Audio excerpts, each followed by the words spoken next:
యేసు తన శిష్యులతో కలిసి యెరూషలేము అనే పట్టణానికి వచ్చాడు. ఆయన శిష్యులో ఒకడైన ఇస్కరియోతు యోధాకు మనసులో లోభం పెరిగింది.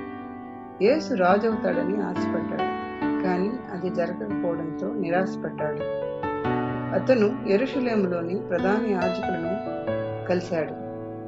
యేసును మీకు అప్పగిస్తే నాకు ఏమిస్తారు అని అడిగాడు.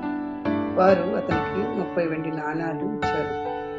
యేసు తన శిష్యులకు చివరి విందు భోజనం ఏర్పాటు చేశాడు. విందు భోజనం అయిన తర్వాత శిష్యులతో యేసు ఇలా అన్నాడు, మీలో ఒకరు నాకు ద్రోహం చేయబోతున్నారు అని. శిష్యులు అడిగారు, నేనా అని. యేసుకు తెలుసు ఏం జరగబోతుందో, ఎవరు తనకు ద్రోహం చేయబోతున్నారు అని. అయినా ప్రశాంతంగా ఉన్నారు.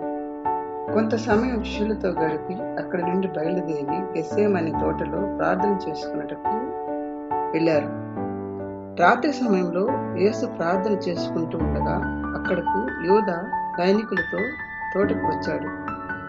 యేసును గుర్తుపట్టడానికి యోధా సైనికులకు ఒక సంకేతం ఇచ్చాడు.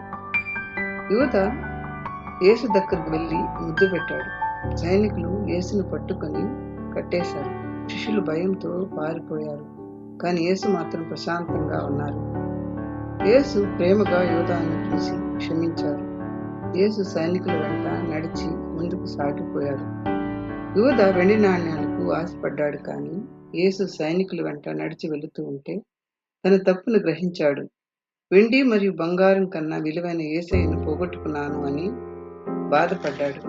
ఈ కథ నీతి ఏమిటంటే, యోధా ద్రోహం చేసినప్పటికీ యేసు యోధా మీద ప్రేమను, క్షమను చూపించాడు. అందువలన మనం కూడా ఎలాంటి పరిస్థితుల్లోనైనా ఇతరులను క్షమించాలి, దయను కలిగి ఉండాలి.